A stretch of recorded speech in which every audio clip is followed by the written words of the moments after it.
Hi welcome back to my another video. ಎಷ್ಟು ಜನಕ್ಕೆ ಇವತ್ತಿನ ಎಪಿಸೋಡ್ ನೋಡಿ ರಕ್ಷಿತಂದು ಭಾಳ ಓವರ್ ಆಯಿತು, ಭಾಳ ಅತಿ ಮಾಡಿದ್ಲು, ಹೈ ಡ್ರಾಮಾ ಕ್ರಿಯೇಟ್ ಮಾಡಿದ್ಲು ಅಂತ ಅನ್ನಿಸ್ತು.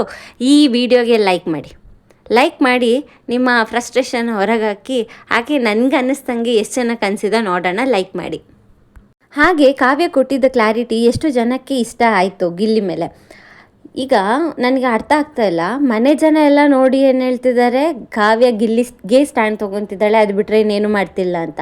ಬಟ್ ಹೊರಗಡೆ ಜನ ಏನು ಹೇಳ್ತಿದ್ದಾರೆ, ಫ್ಯಾನ್ಸ್ ಎಲ್ಲ ಕಾವ್ಯ ಗಿಲ್ಲಿಗೆ ಮಿತ್ರದ್ರೋಹ ಮಾಡ್ತಿದ್ದಾರಲೆ, ಗಿಲ್ಲಿಗೆ ವ್ಯಾಲ್ಯೂ ಕೊಡ್ತಿಲ್ಲ, ಗಿಲ್ಲಿಗೆ ಸ್ಟ್ಯಾಂಡ್ ತೊಗೊತಿಲ್ಲ, ಊಸಿರುವಳ್ಳಿ ಹಾಗೆ ಹೀಗೆ ಅಂತೆಲ್ಲ ಮಾತಾಡ್ತಿದ್ದಾರೆ. ಯಾವುದು ಸರಿ ಫ್ರೆಂಡ್ಸ್? ಇದೆಲ್ಲದಕ್ಕೂ ಮುಂಚೆ ಯಾರು ನನ್ನ ಚಾನಲ್ಗೆ ಸಬ್ಸ್ಕ್ರೈಬ್ ಆಗಿಲ್ಲ, ಫಸ್ಟ್ ಸಬ್ಸ್ಕ್ರೈಬ್ ಆಗಿ.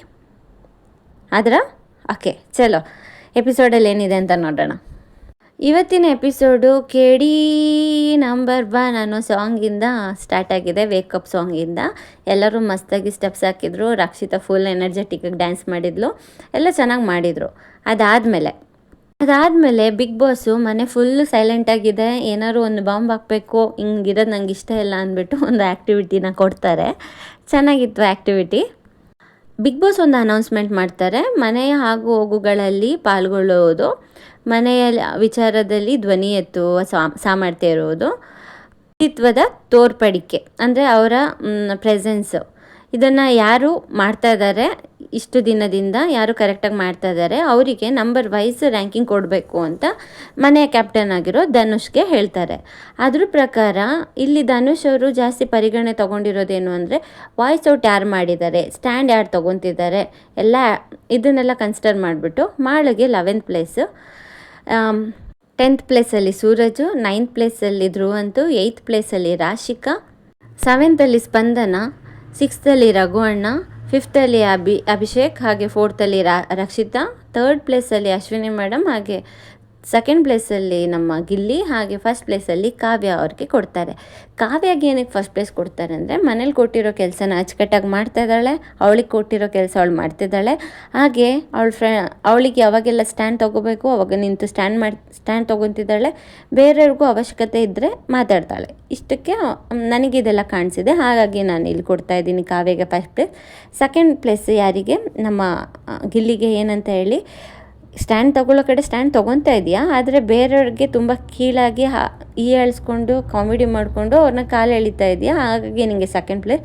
3rd ಪ್ಲೇಸಲ್ಲಿರೋ ಅಶ್ವಿನಿ ಮೇಡಮ್ಗೆ, ನೀವು ಬೇರೆಯವ್ರದ್ದು ಜಾಸ್ತಿ ಸ್ಟ್ಯಾಂಡ್ ತೊಗೊತಿದ್ದೀರಾ, ನಿಮ್ದು ಅಲ್ಲದೆ ಇದ್ದರೂ ಅಲ್ಲೆಲ್ಲ ಸ್ಟ್ಯಾಂಡ್ ತೊಗೊತಿದ್ದೀರ ಅಂತ.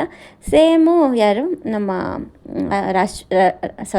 ರಕ್ಷಿತಾಗೂ ಅದೇ ಹೇಳ್ತಾರೆ, ನೀವು ಬೇಡದಿರೋ ಕಡೆ ಎಲ್ಲ ಮಾತಾಡ್ತಾ ಇದ್ದೀರಾ, ಬೇಡದಿರೋ ಕಡೆ ಎಲ್ಲ ಸ್ಟ್ಯಾಂಡ್ ತೊಗೊತಿದ್ದೀರಾ, ಅವಶ್ಯಕತೆ ಇಲ್ಲ, ಇನ್ನೊಬ್ರನ್ನ ಇನ್ಫ್ಲೂಯೆನ್ಸ್ ಮಾಡ್ತಾ ಇದ್ದೀರಾ, ಈ ಕಾರಣಗಳಿಂದ ನೀವು 4th ಪ್ಲೇಸು. ಅಭಿ ಅವ್ರಿಗೂ ಅಷ್ಟೇ, ಮಾತಾಡ್ತಾ ಇಲ್ಲ, ಬಿಗ್ ಬಾಸೇ ನೋಡ್ಕೊತಾರೆ ಅಂತ ಸುಮ್ಮನೆ ಇದೆಯಾ ಅಂತ, ಈ ಕಾರಣಗಳಿಂದ ಕೊಡ್ತಾರೆ. ಆಮೇಲೆ ರಘು ಅಣ್ಣಂಗೂ ಅಷ್ಟೇ, ನೀವು ಇಲ್ಲಿ ರಕ್ಷಿತಾ ಮತ್ತು ಗಿಲ್ಲಿ ಕಡೆನೇ ಇದ್ದೀರಾ, ಬೇರೆ ಯಾರ ಕಡೆನೂ ಮಾತಾಡ್ತಿಲ್ಲ ಅನ್ನೋ ರೀಸನ್ಗೆ 6th ಪ್ಲೇಸ್ ಕೊಡ್ತಾರೆ. ಇದೆಲ್ಲ ರೀಸನ್ಗಳನ್ನ ಕೇಳಿದ್ದ ರಾಶಿಕಾ, ಅಶ್ವಿನಿ ಮೇಡಮು ಮತ್ತು ರಕ್ಷಿತಾ ಎಲ್ಲರೂ, ಸ್ಪಂದನ ಎಲ್ಲರೂ ಕೂಗಾಡೋಕ್ಕೆ ಸ್ಟಾರ್ಟ್ ಮಾಡ್ತಾರೆ, ನಮಗೆ ಯಾಕೆ ಈ ಪ್ಲೇಸು, ಕಾವ್ಯ ಏನು ಮಾಡಿದ್ಲು, ರಾಶಿಕಾ ಹೇಳ್ತಾರೆ, ಗಿಲ್ಲಿಗೆ ಸ್ಟ್ಯಾಂಡ್ ತೊಗೊಳೋದು ಬಿಟ್ಟು, ಗಿಲ್ಲಿ ಜೊತೆ ಇರೋದು ಬಿಟ್ಟು ಇನ್ನೇನು ಮಾಡಿಲ್ಲ, ನಾಮಿನೇಷನ್ಗೆ ಬಂದಿಲ್ಲ, ನಾವೆಲ್ಲ ನಾಮಿನೇಷನ್ನ ಫೇಸ್ ಮಾಡಿ ಗೆದ್ಕೊಬಂದಿದ್ದೀವಿ, 5 ವೀಕ್ಸಿಂದ ನಾಮಿನೇಷನಲ್ಲೇ ಇಲ್ಲ ಕಾವ್ಯ ಅಂತೆಲ್ಲ ಈ ಥರ ಹೇಳ್ತಾರೆ. ಇದಾದಮೇಲೆ ಮತ್ತೆ ರಘು ಅಣ್ಣ ಸ್ಟಾರ್ಟ್ ಮಾಡ್ತಾರೆ, ಗಿಲ್ಲಿ ಲೇಝಿ ಅಂತ ನಾವೆಲ್ಲ ಸೇರಿ ಬೋರ್ಡ್ ಕೊಟ್ಟಿದ್ವಿ, ಈಗ ಲೇಝಿ ಆಗಿರೋ ಗಿಲ್ಲಿನೇ 2nd ಪ್ಲೇಸಲ್ಲಿ ಕೂಡ್ಸಿದ್ದೀರಾ, ಇದು ಎಷ್ಟು ಮಟ್ಟಿಗೆ ಸರಿ ಅಂತ. ಆವಾಗ ಗಿಲ್ಲಿ ಏನೋ ಮಾತಾಡ್ತಾನೆ, ಲೈಕ್ ಇಲ್ಲ ನನಗೆ ಕೊಟ್ಟಿರೋ ಕೆಲಸ ನಾನು ಮಾಡ್ತಾಯಿದ್ದೀನಿ, ನೀವೇನು ಮಾಡಿದ್ದೀರಾ, ನೀವು ಕಬಡ್ಡಿ ಟಾಸ್ಕಲ್ಲಿ ಏನು ಮಾಡಿದ್ರಿ, ಈ ಥರ ಎಲ್ಲ ಕ್ವೆಶನ್ಸ್ ಮಾಡಿದಾಗ ಹೀಗೆ ರಘು ಅಣ್ಣ ಮಾತಾಡ್ತಿರುವಾಗೆಲ್ಲ ಇಂಟರಪ್ಟ್ ಮಾಡ್ತಿರೋದಕ್ಕೆ ಅಲ್ಲಿ ಸ್ವಲ್ಪ ಗಲಾಟೆ ಆಗುತ್ತೆ. ರಘು ಅಣ್ಣ ಅದೇ, ನೀನು ಅಡುಗೆ ಮಾತ್ರ ಮಾಡ್ತಿದ್ಯಾ, ನಾನು ಯಾಕಣ್ಣ ಕೆಲಸ ಮಾಡಲಿ ಅಂದರೆ ತಟ್ಟೆ ಇಟ್ಕೊಂಡ್ಬರ್ತೀಯಲ್ಲ ಅಂತ ಅಂದರೆ, ಅಲ್ಲಿ ಗಿಲ್ಲಿಗೆ ಪ್ರವೋಕ್ ಆಯಿತು, ಟ್ರಿಗರ್ ಆಗಿಬಿಟ್ಟು ತಟ್ಟೆ ಇಟ್ಕೊಂಡಂತ ಏನಕ್ಕೆ ಅಂತೀಯಣ್ಣ ಅಂತ ಹಾಗೆ ಬರ್ತಾರೆ. ಅಲ್ಲಿ ಗಲಾಟೆ ಆಗುತ್ತೆ, ಮತ್ತು ಅದೆಲ್ಲ ಸರಿ ಹೋಗುತ್ತೆ ಬಿಡಿ, ಅವರಿಬ್ಬರು ಮತ್ತೆ ಸರಿ ಹೋದರು. ಅದಾದಮೇಲೆ ಇನ್ನೊಂದು ಟಾಸ್ಕ್ ಬರುತ್ತೆ. ಇಲ್ಲಿ ಏನಾಗುತ್ತೆ ಅಂದರೆ, ಟಾಸ್ಕಲ್ಲ, ಇಲ್ಲಿ ಕಾವ್ಯ ಅವರು ಒಂದು ಕ್ಲಾರಿಟಿ ಕೊಡ್ತಾರೆ, ಯಾರಿಗೆ, ಸ್ಪಂದನ ಅವರಿಗೆ. ಸ್ಪಂದನ ಹೇಳ್ತಾರೆ, ದೂರದಿಂದ ನಾವು ನೋಡಿದವರಿಗೆ ಏನಂತ ಒಪಿನಿಯನ್ ಬರುತ್ತೆ ನಿಮ್ಮ ಬಗ್ಗೆ, ನೀನೇನೋ ಅವನ ಹತ್ರ ಕುತ್ಕೊಂಡು ಮಾತಾಡಿದ್ಯಾ ಗಿಲ್ಲಿ ಹತ್ರ, ಬಟ್ ನಮಗೇನು ಒಪಿನಿಯನ್ ಬರುತ್ತೆ ಅಂತ ಕೇಳ್ತಾರೆ. ಇದೆಲ್ಲ ಕಾವ್ಯಂಗೆ ಏನಾಗ್ತಾಯಿದೆ ಅಂದರೆ, ಎಲ್ಲರೂ ಹಿಂಗೆ ಗಿಲ್ಲಿ ಗಿಲ್ಲಿ ಗಿಲ್ಲಿ ಅಂತ ಹೇಳಿಬಿಟ್ಟು ಕಾವ್ಯಗೂ ಅನ್ಸಕ್ಕೆ ಸ್ಟಾರ್ಟ್ ಆಗಿದೆ ನಾನು ಸ್ವಲ್ಪ ದೂರ ಇರಬೇಕು ಅಂತ. ಇವರೆಲ್ಲ ಅಲ್ಲಿ ಮಾತಾಡ್ತಿರೋದಕ್ಕೆ ಪಾಪ ಆ ಹುಡುಗಿ ಸ್ವಲ್ಪ ದೂರ ಹೋಗೋಕ್ಕೆ ಟ್ರೈ ಮಾಡ್ತಾ ಇದ್ದಾಳೆ. ಇಲ್ಲಿ ಕಾವ್ಯನು ಗಿಲ್ಲಿನ ಕೂರಿಸ್ಕೊಂಡ್ಬಿಟ್ಟು ಮಾತು ಹೇಳ್ತಾಳೆ, ಏನಾಗುತ್ತೆ ಗೊತ್ತಾ, ನಾವಿಬ್ಬರು ಫ್ರೆಂಡ್ಸ್ ಅಂತ ಮುಂಚೆಯಿಂದನೂ ಒಟ್ಟಿಗೆ ಟ್ರಾವೆಲ್ ಮಾಡಿದ್ದೀವಿ, ನಿನಗೇನಾದ್ರು ಎಮೋಷನಲ್ ಸಪೋರ್ಟ್ ಬೇಕು ಅಂದರೆ ನಾನಿದ್ದೀನಿ, ನನಗೆ ಬೇಕು ಅಂದರೆ ನೀನಿದೆಯಾ, ನೀನು ಏನು ಅಂತ ನನಗೆ ಗೊತ್ತು, ಬಟ್ ನೀನು ನನ್ನ ರೇಗಿಸೋದ್ರಿಂದ ಅದು ಬೇರೆಯವ್ರಿಗೆ ಬೇರೆ ಥರ ಕಾಣಿಸ್ತದೆ. ನಾನು ಧನುಷನು ಕ್ಲೋಸಾಗೇ ಇರ್ತೀವಿ, ಬಟ್ ನನಗೂ ಧನುಷ್ಗೂ ಲಿಂಕ್ ಮಾಡಲ್ಲ, ಯಾಕಂದರೆ ಅವನು ನಿನ್ನ ಥರ ರೇಗಿಸೋದಿಲ್ಲ. ಇಲ್ಲಿ ನೀನು ರೇಗಿಸ್ತಾ ಇರೋದಕ್ಕೆ ನಮ್ಮ ಫ್ರೆಂಡ್ಶಿಪ್ಪು ಬೇರೆ ಥರ ಕಾಣಿಸ್ತಾ ಇದೆ, ಇಲ್ಲಾಂದರೆ ನಮ್ಮ ಫ್ರೆಂಡ್ಶಿಪ್ ಚೆನ್ನಾಗಿರುತ್ತೆ ಅಂತ ಹಿಂಗೆ ಕಾವ್ಯ ಕ್ಲಾರಿಟಿ ಕೊಡ್ತಾಳೆ. ಅದಕ್ಕೂ ಮುಂಚೆ ಅವಳು ಹೇಳ್ತಾಳೆ ಸ್ಪಂದನ ಹತ್ರ, ನಾನು ಇನಿಷಿಯಲ್ ಸ್ಟೇಜಲ್ಲೇ ಕಟ್ ಮಾಡಬೇಕಾಗಿತ್ತು, ಬಟ್ ನಾನು ಕಟ್ ಮಾಡಿಲ್ಲ, ಯಾಕಂದರೆ ಗಿಲ್ಲಿ ಏನು ಅವನ ಸ್ವಭಾವ ಏನು ಅಂತ ನನಗೆ ಗೊತ್ತಿತ್ತು. ಅವನು ಬೇರೆ ನಾನು ಯಾವುದಾದ್ರು ಬೇರೆ ಎಪಿಸೋಡು ಬೇರೆ ಪ್ರೋಗ್ರಾಮಲ್ಲೆಲ್ಲ ನಾನು ಜೊತೆಗೆ ನೋಡಿದ್ದೀನಿ. ಸೊ ಗಿಲ್ಲಿ ಇರೋದೇ ಹಾಗೆ, ಅದು ಅಲ್ಲದೆ ನಾವು ಜಂಟಿಯಲ್ಲಿ ಇದರಿಂದ ನನಗೇನು ಅನ್ಕಂಫರ್ಟಬಲ್ ಆಗಿರಲಿಲ್ಲ, ಅದಕ್ಕಾಗಿ ನಾನು ಏನೂ ಹೇಳಿಲ್ಲ ಅಂತ ಕರೆಕ್ಟಾಗಿ ಕ್ಲಾರಿಟಿ ಕೊಟ್ಟಿದ್ದಾಳೆ. ಹೊರಗಡೆ ಇಲ್ಲಿ ಸೋಷಿಯಲ್ ಮೀಡ್ಯಾದಲ್ಲಿ ಏನೆಲ್ಲ ಮಾತಾಡ್ತಿದ್ದಾರಲ್ಲ, ಅದಕ್ಕೆಲ್ಲ ಇವಾಗೊಂದು ಬ್ರೇಕ್ ಬಿತ್ತು. ಕಾವ್ಯ ಯಾವತ್ತೂ ಗಿಲ್ಲಿನ ಬಿಟ್ಕೊಟ್ಟಿಲ್ಲ, ಹಾಗೆ ಗಿಲ್ಲಿನೂ ಕಾವ್ಯನ ಬಿಟ್ಕೊಟ್ಟಿಲ್ಲ. ಇಲ್ಲಿ ಜನಗಳು ಹೊರಗಡೆ ಪಿ ಆರ್ ಏನು ಸ್ಟ್ರಾಟಜಿ ಇದೆ, ಪಿ ಆರ್ಗಳು ಎತ್ತಾಕೊಡ್ತಾ ಇದ್ದಾರೆ ಕಾವ್ಯನ ಮೇಲೆ. ಕಾವ್ಯ ಸರಿ ಇಲ್ಲ, ಗಿಲ್ಲಿಗೆ ಅದು ಮಾಡಿದ್ಲು ಇದು ಮಾಡಿದ್ಲು, ಗೇಮ್ ಆಡೋಕ್ಕೆ ಸರ್ ಹೋಗಿರೋದು ಎಲ್ಲರೂ, ಅಲ್ಲೇನು ಕುಂಟಪಿಲ್ಲೆ ಆಡೋಕ್ಕೆ ಹೋಗಿದ್ದಾರ. ಸೊ ಒಂದೊಂದು ಮೂಮೆಂಟಲ್ಲಿ ಅವ್ರ ಒಪಿನಿಯನ್ ಹೇಳಬೇಕಾಗುತ್ತೆ, ಒಪಿನಿಯನ್ನೇ ಹೇಳಬಾರ್ದು ಅಂದರೆ ಹೆಂಗಾಗುತ್ತೆ ಅಲ್ವಾ. ನಾನು ಇನ್ನೊಂದು ಹೇಳೋದು ಮರ್ತೋದೆ, ಹಂಗೆ ರ್ಯಾಂಕಿಂಗ್ ಕೊಟ್ಟ ಮೇಲೆ ಬಿಗ್ ಬಾಸು ಇನ್ನೊಂದು ಪವರ್ ಕೊಡ್ತಾರೆ ಯಾರಿಗೆ, ಈಗ ವೈಲ್ಡ್ ಕಾರ್ಡ್ ಬಂದಿರೋರಿಗೆ, ನೀವು ಪೊಸಿಷನಲ್ಲಿ ಇಲ್ಲಿ ಯಾರನ್ನಾರು ಒಬ್ಬರನ್ನ ಚೇಂಜ್ ಮಾಡ್ಬೋದು ಅಂದಾಗ ಇವರಿಬ್ಬರು ಡಿಸ್ಕಸ್ ಮಾಡಿಕೊಂಡು based on captaincy, based on work, ಅಡುಗೆ ಮನೇಲಿ ಕೆಲಸ ಮಾಡೋದಾಗಿರಲಿ, ಇನ್ವಾಲ್ವ್ಮೆಂಟ್ ಎಲ್ಲ ನೋಡಿಬಿಟ್ಟು ರಘು ಅಣ್ಣನ ಫಸ್ಟ್ ಪ್ಲೇಸಿಗೆ ಹಾಕ್ಬಿಟ್ಟು ಕಾವ್ಯನ 6th ಪ್ಲೇಸ್ಗೆ ಹಾಕ್ತಾರೆ. ಸೇಮ್ ರೀಸನ್ನು, ಕಾವ್ಯ ಬರೀ ಗಿಲ್ಲಿ ಜೊತೆಗಿರ್ತಾಳೆ, ಗಿಲ್ಲಿಗೆ ಸ್ಟ್ಯಾಂಡ್ ತೊಗೊತಾಳೆ, ಸ್ವಲ್ಪನೇ ಕೆಲಸ ಮಾಡ್ತಾಳೆ, ಈ ರೀಸನ್ಗೆ 6th ಪ್ಲೇಸಲ್ಲಿ ಹಾಕಿದ್ದಾರೆ. ಇದೆಲ್ಲ ಆದಮೇಲೆ ರಕ್ಷಿತಾ ಏನು ಮಾಡ್ತಾಳೆ, ಓಡೋಗಿ ಮಾಳು ಅವ್ರ ಹತ್ರ ಕೂತ್ಕೊಂಡು ಮಾತಾಡ್ತಾಳೆ. ಮಾಳು ಅಣ್ಣ, ನೀನು ಹೇಗಿದೆಯಾ ಹಾಗೇ ಇರು, ನೀನು ಯಾರಿಗೋಸ್ಕರನೂ ಚೇಂಜ್ ಆಗೋದು ಬೇಡ, ನೀನು ಬೇರೆಯವ್ರನ್ನ ಹೋಗಿ ಮಾತಾಡ್ಸೋ ಅವಶ್ಯಕತೆ ಇಲ್ಲ, ನೀನು ಎಲ್ಲರನ್ನೂ ಮಾತಾಡಿಸ್ಬೇಕು ಅಂತ ಬಿಗ್ ಬಾಸ್ ಏನು ರೂಲ್ಸ್ ಇಲ್ಲ, ನೀನು ಹಿಂಗಿದೆಯಾ, ಯಾರ ಜೊತೆ ಮಾತಾಡಬೇಕು ಅವ್ರ ಜೊತೆಗೆ ಮಾತಾಡು ಅಂತ ಈ ಥರ ಹೇಳ್ದು. ಇದು ಮಿಸ್ಗೈಡ್ ಮಾಡ್ದಂಗೆ, ಆ ಥರ ಹೇಳಬಾರ್ದು. ರಕ್ಷಿತಾಗೆ ಸ್ವಲ್ಪ ಮೆಚುರಿಟಿ ಇಲ್ಲ ಅಂತ ನನಗೆ ಈ ಸಂದರ್ಭದಲ್ಲಿ ಅನಿಸುತ್ತೆ. ಯಾಕಂದರೆ ಅವಳಿಗೆ ಅನಿಸಿದ್ನ ಅವಳು ಹೋಗಿ ಹೇಳ್ತಿದ್ದಾಳೆ, ಅದು ಅವ್ರು ತೊಗೊತಾರೋ ಬಿಡ್ತಾರೋ ಬೇರೆದು, ಬಟ್ ಅದನ್ನು ನೀನು ನಿನ್ನ ಒಪಿನಿಯನ್ನ ಇನ್ನೊಬ್ರಿಗೆ ಹೇರಬಾರ್ದು. ರಕ್ಷಿತಾಗೆ ಮಾಳು ಕ್ಲೋಸು ಅಂದ್ಬಿಟ್ಟು ಇಷ್ಟೆಲ್ಲ ಮಾಡ್ತಿದ್ದಾಳೆ, ಬಟ್ ಅದು ನನಗೆ ಯಾಕೋ ಇಷ್ಟ ಆಗ್ತಿಲ್ಲ.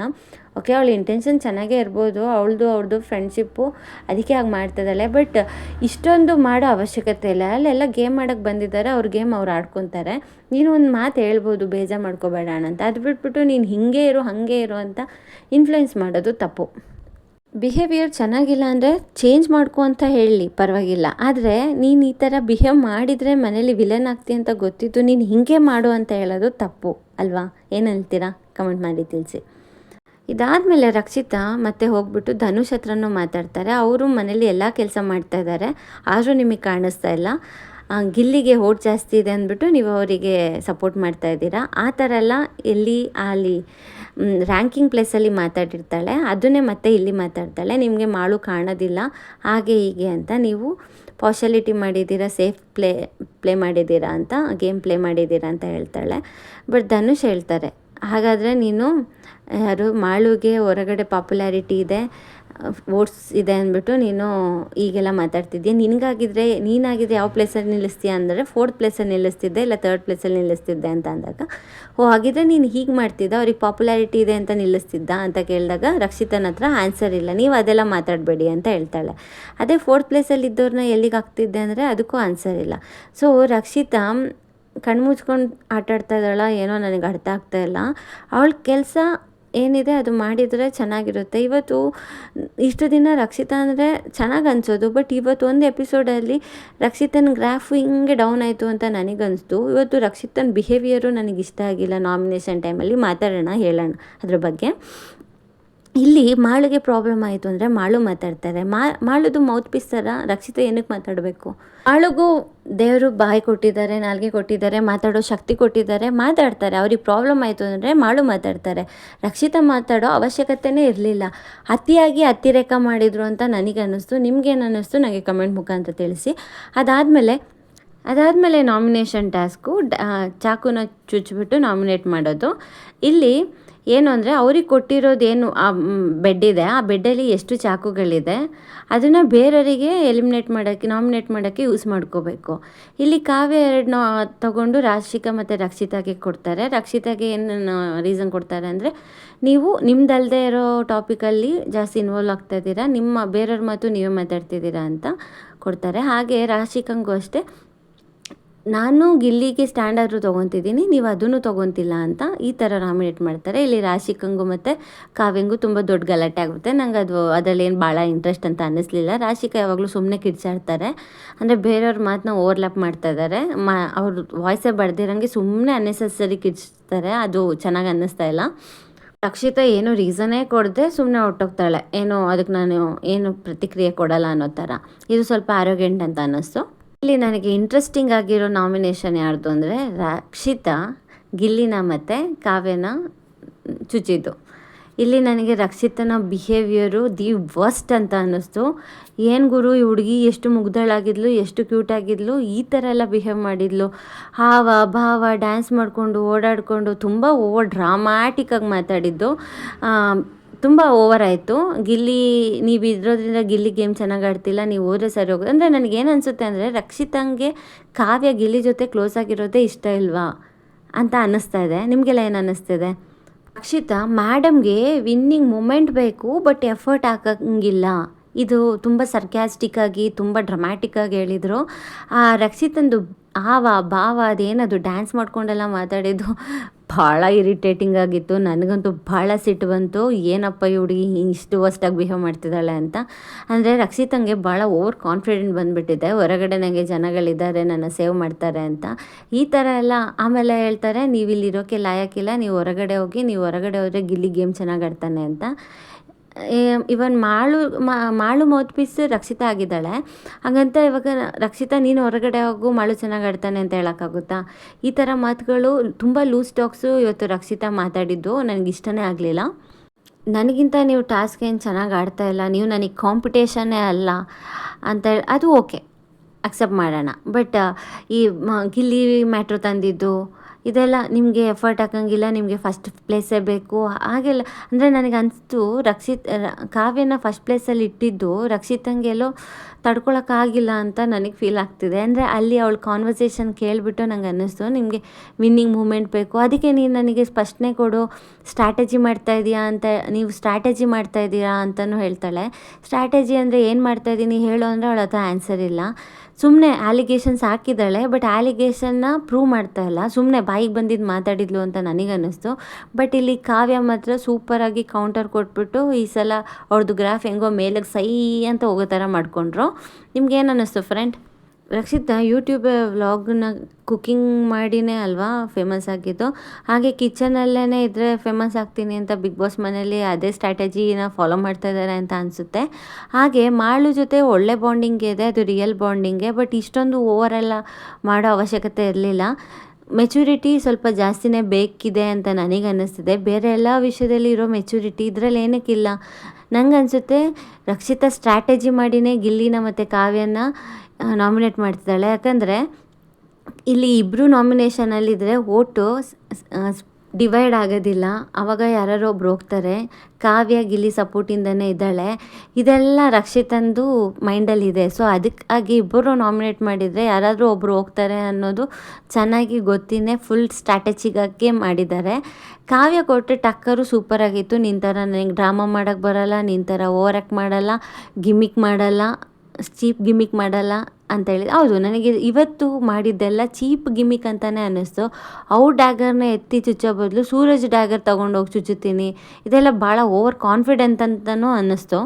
ಇದೆಲ್ಲ ನೋಡಿದ ಮೇಲೆ ಇಷ್ಟು ದಿನ ನಾನೇ ರಕ್ಷಿತಾಗೆ ಸಪೋರ್ಟ್ ಮಾಡಿದ್ದೀನಿ. ಬಟ್ ಇದೊಂದು ಇನ್ಸಿಡೆಂಟಿಂದ ನಾನು ರಕ್ಷಿತಾ ಬೇಡ ಅಂತ ಹೇಳಲ್ಲ. ಬಟ್ ಇವತ್ತಿನ ಏನು ಈ ಎಪಿಸೋಡ್ ಇದೆ ಇದು ರಕ್ಷಿತಾಗೆ ನೆಗೆಟಿವೇ. ಪಾಸಿಟಿವ್ ಅಂತೂ ನಾನು ಹೇಳೋದಿಲ್ಲ. ಕಾವ್ಯಗೆ ಇವತ್ತಿನ episode full positive. Even Gilli ಫ್ಯಾನ್ಸಿಗೂ ಏನು ಕ್ಲಾರಿಟಿ ಕೊಡಬೇಕು ಅದನ್ನ ಕೊಟ್ಬಿಟ್ಟಿದ್ದಾರೆ. ಕಾವ್ಯ ಮುಂಚೆ ಯಾಕೆ ಹಂಗಿದ್ರು, ಇವಾಗ ಯಾಕೆ ಹಿಂಗೆ ಆಡ್ತಿದ್ದಾನೆ ಅನ್ನೋದು ಹೇಳಿದ್ದಾರೆ. ಸೊ ನನಗೆ ಬಿಹೇವಿಯರ್ ವೈಸು ಕಾವ್ಯ ಪರ್ಫೆಕ್ಟ್ ಅಂತ ಅನ್ನಿಸ್ತು. ಇವತ್ತು ಅವಳು ಅಷ್ಟು ಡ್ರಾಮಾ ಮಾಡ್ತಿದ್ರು ಆ ಸಿಚುವೇಶನ್ನ ಹ್ಯಾಂಡಲ್ ಮಾಡಿದ್ದು ಕಾವ್ಯ ತುಂಬ ಚೆನ್ನಾಗಿತ್ತು. ಎಲ್ಲೂ ಟೆಂಪರ್ನ ಲೂಸ್ ಮಾಡ್ಕೊಳ್ದೆ ಅವಳು ಅಷ್ಟು ಕಿರ್ಚಾಡಿ ಓಡಾಡ್ತಿದ್ರು ಅದನ್ನು ಮೆನ್ಷನ್ ಮಾಡ್ತಾಳೆ, ಈಗ ಮಾಡ್ತಿದ್ದಾಳೆ, ನಾನು ಏನು ಮಾತಾಡಲಿ ಅಂತ. ಇದೆಲ್ಲ ಅವ್ರದ್ದು ಪೇಷನ್ಸ್ ಲೆವೆಲ್ನ ಚೆಕ್ ಮಾಡೋಕ್ಕೇ ಇತ್ತು ಅಂತ ಅನ್ನಿಸ್ತು. ಅದರಲ್ಲಿ ಅವರು ಸಕ್ಸೀಡ್ ಆದರು ಅಂತಲೂ ನಂಗೆ ಅನ್ನಿಸ್ತು.